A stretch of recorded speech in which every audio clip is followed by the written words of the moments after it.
I was working at a client's house when I saw my wife walk into the house next door. At first, I thought it was just a coincidence. Maybe she was running errands or visiting a neighbor.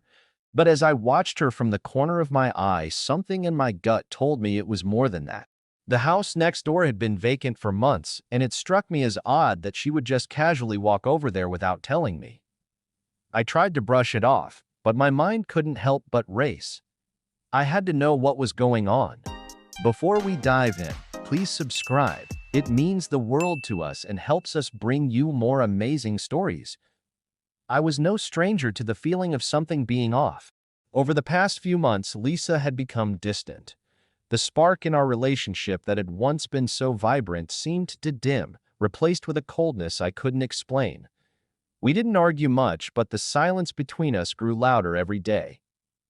I had noticed her spending more time on her phone, her attention divided, her eyes avoiding mine in ways they hadn't before. I tried to ignore it, tried to tell myself that things were just a phase, that work and life were getting in the way of us. But seeing her walk into that house shattered any doubts I had left. Something was definitely wrong. I couldn't stand there anymore, not knowing. I tried to convince myself it was nothing, but the suspicion gnawed at me, stronger than my will to turn away. I quietly stepped outside, making sure to keep a safe distance as I watched her disappear behind the house next door. My heart raced as I stayed hidden in the shadows, unable to tear my eyes away. Why was she there? What was going on? After what felt like an eternity, I saw her walk toward the door of the house. The lights inside flickered on, and a man appeared, greeting her with a smile. I couldn't make out his face clearly, but what I saw next made my stomach drop. She smiled back at him, too warmly, too intimately. My mind started spinning. The smile on her face was something I hadn't seen in a long time, not directed at me, not the way it used to be. Was this man someone from her past? Someone she had met recently? Or was this a secret I had been completely unaware of? They entered the house together, and I stood frozen, unsure of what to do. Every instinct told me to confront her right then and there, but I couldn't move. I couldn't bring myself to approach the door and face the truth, whatever it might be. Instead, I turned and walked back to my car, my mind in turmoil. The one person I had trusted more than anyone, the person I had given my heart to, was in there with another man. The drive home was a blur. I couldn't stop thinking about what I had seen, trying to convince myself I had misunderstood, that I was overreacting. But deep down, I knew I couldn't ignore it. The woman I loved had betrayed me in a way I never thought possible, and all I wanted was answers. When Lisa finally came home that evening, I was sitting on the couch trying to gather my thoughts.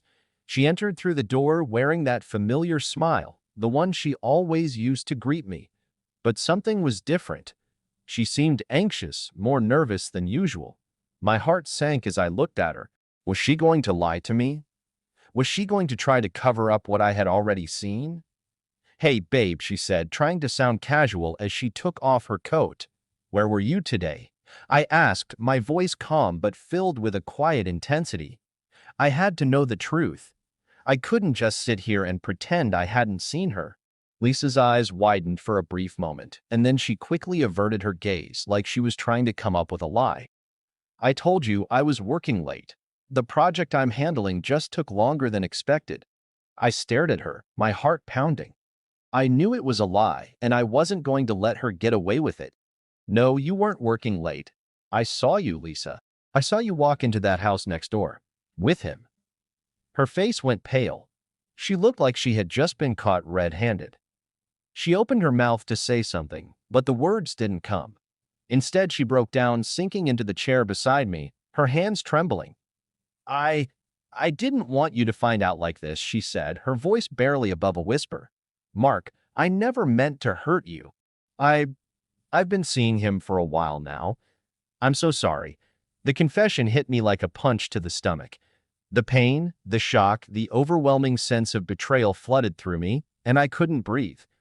The woman I had loved for years, the woman I thought I knew better than anyone, had been seeing someone else behind my back.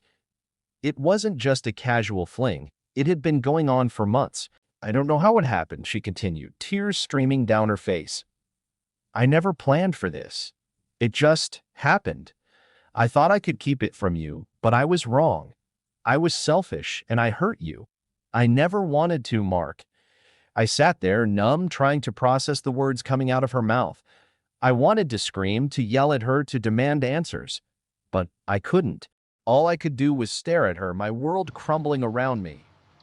The life we had built together, the love we shared, suddenly felt like a distant memory replaced by the harsh reality of the truth. The silence between us was suffocating.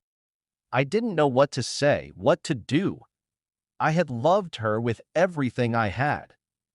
I had trusted her, believed in her, and now everything felt like a lie. I need some time, I finally said, my voice barely above a whisper. I need time to think, Lisa. I can't do this right now. She nodded, understanding the weight of my words. I understand. I'm so sorry, Mark. I'll leave if you want me to. For the next few days, I barely slept. My mind was consumed with the thought of what had happened, of how everything I knew about our relationship had been turned upside down. I didn't know what I wanted anymore. I didn't know if I could ever trust her again, if I could ever look at her the same way. But as the days passed, something changed. I realized I couldn't keep living in the shadow of betrayal. I couldn't keep holding on to a life that was built on lies. I needed to let go, even if it meant losing everything I had once known. I filed for divorce.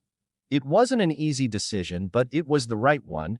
Lisa tried to apologize, tried to convince me that we could work things out, but I knew deep down that our marriage was broken beyond repair.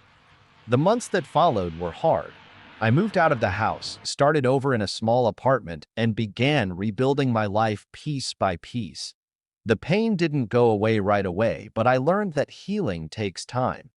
I started focusing on myself again, rediscovering passions I had long neglected. Slowly, I began to find peace.